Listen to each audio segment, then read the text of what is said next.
Dr. Seiji. Is it the correct pronunciation? Afternoon, Prof. No, Ziggy. Like Ziggy. Z-I-G-G-Y. Okay, Ziggy. Yeah. Yeah. Okay, Ziggy. And that's your name, and not the surname is the IB. Yes, so my first name is actually Zieglinde. This is just the shortening, and then my surname's Rabe. Yeah. Rabe. Is this English? No. No, German. Oh, okay. Yeah. Thanks for joining the meeting. And I think the one thing I want to mention is the assessment is next week, Tuesday morning. Yes. It's if you can just come to campus slightly earlier, because join all building may be difficult to find the venue. Because each block they look exactly the same. You may probably, if your first time to come to campus, maybe just give yourself 10 to 15 minutes in advance to find the venue, so you won't be in rush. Okay, we'll do. A few years ago, when I first came to UJ, I also have the appointment. I actually came 20 minutes in advance. I still late because I can't find the venue. No, that's terrible. Yeah.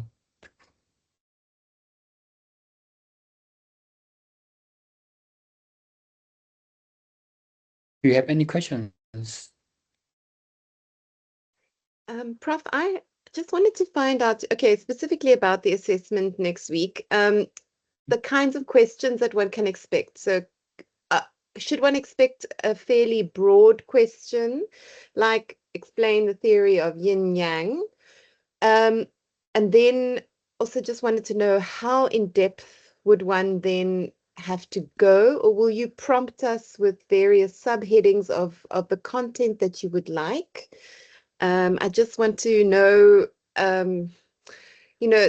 yeah, never written one of these tests before, so I just don't know how in depth one would go with a broad question, etc. Yeah, I would say this is quite common among students. It's a good question. Thanks. For the MCQs, you need the details. For example, when I say if the what's the Earth generates, or what's the mother of, according to 5 elements, what's the mother of water elements?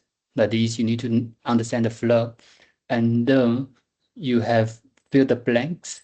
Fill the blanks. You may also need to know the details. So, for example, for syndrome differentiation, what actually are you looking for? Are you looking for the disease, the location, the nature of disease, something like this? You need to know the details. And also, true and false is quite straightforward. And the short answers, you need to remember the subheadings and also the details. So, for example, before, I'm not quite sure this assessment, before we have assessment to explain the definition of qi, so you need to provide a definition. If you can't remember exactly terminology we use in the textbook, it's accepted, providing you explain correctly.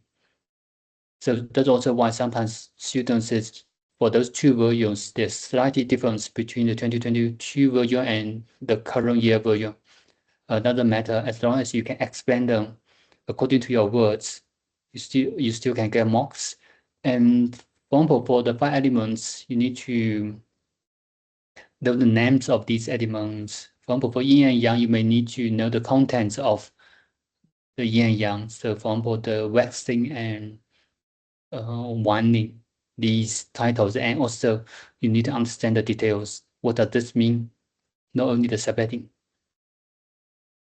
So there's basically 4 different question types: MCQs, fill the blanks, and true and false short answers. Sorry, Prof, I don't understand that third one, to enforce. Sorry, I don't know if you could just elaborate on that one, please. True and false. Oh, sorry, true and false. Sorry, I understand now. It's Sorry. true and false. Sorry. Yes. So we just provide a statement. You tell us true or false according to understanding. Okay, thank you. So no long questions or anything like that. So that helps me as well. Thank you. Long questions. What do you mean long questions? Like a Not short answers. paragraph or an essay No, or no, no, something. no, no, no, no at all. So even for the other modules, we won't ask you to we won't require essays or long answers. For the other modules, in the end, we may add some case studies. Also no long answers, only short answers. Okay, that puts my heart a bit more at ease. Thank you. Great. You're welcome.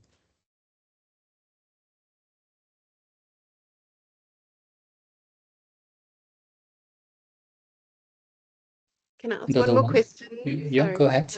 Go ahead. No, it's So you were talking about essence and chi. So I think if they ask a question, explain essence and chi, I suppose the best way to answer that is what it's in ancient philosophy, and then versus how it is in Chinese medicine, etc. I would assume that you want a very comprehensive kind of answer, though. I'm assuming.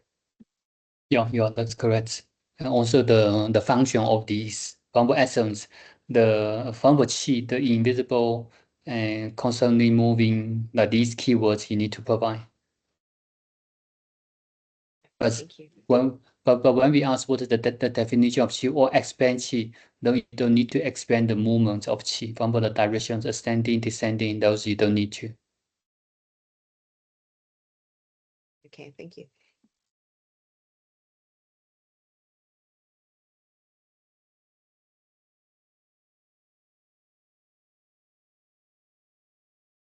Hi, Prof. And does one go ahead? Hello. Yes, I can Yes, hear you.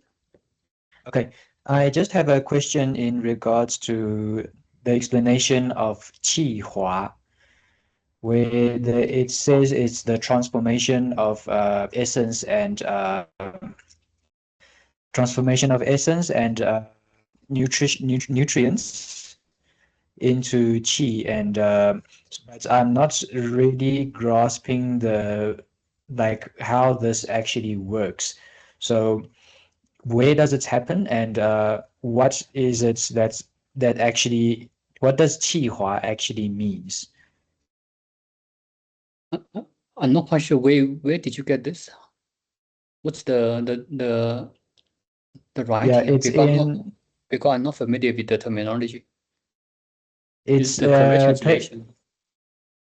yeah, so it is page 128 of the textbook in chapter 4, essence, qi, blood, and blood fluids. Qihua. Maybe what you can do, just either send me a WhatsApp or send me an email with the content. Do you have the textbook with you? Yes, I have it in front of me. Just send me a picture on WhatsApp. Let me have a look because I'm not familiar with the translation for this. Okay, hold on.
Oh, 气化.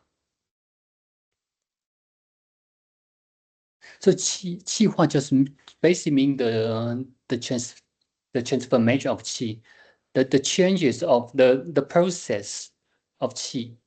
So for example, in the previous video, when we discussed the yin and yang, the transformation. For example, when I say the ice can change into water, the water can become ice. So the process of the changing we call qi hua.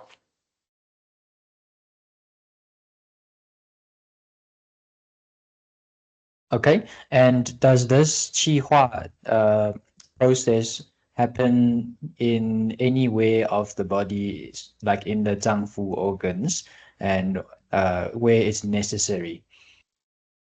Yes.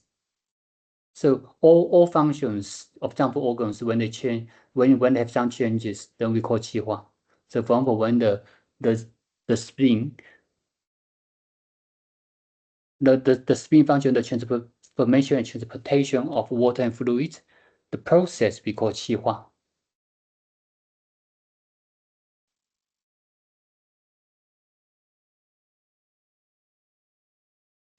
Okay, yeah, because there's also, when you look further into this chapter, it also describes that there is qi of different zangfu organs, and there's also category, like different classifications of qi. So primordial qi, pectoral qi, nutrients qi, and defense qi. There's also those ones that also describes the functions of the of qi. So it's actually a pretty widely used term, if I'm not mistaken, for just qi. And each one will then have very different functions based on what they need to be. So these ones, I'm just wants to grasp like, does that mean that like, say now we have qi that is now absorbed, say from the stomach into the spleen, and then the spleen distributes those ones to your lungs, and then during this process, like for different functioning of the organs as well as what they need to achieve for your body to be properly functioning, there is the qi hua that is happening in every part. Yes, that's correct. So qi hua is actually not a function, it's just describing the process. All process we call qi hua. As long as they change. Okay, I see. Thank you very much. You're welcome. And also you don't need to pay too much attention to this definition, because this definition is not that important because it happens anyway. So we don't really stress on these. When you read your textbook, you can read according to, together with the videos, and then you will know which definition or concept are more important. Because, for example, the qi hua, this terminology, if you don't understand, won't affect your understanding at all. But if you understand, then you can use a more professional term to explain, but doesn't really affect your understanding of the concepts. Okay, thank you very much. Welcome.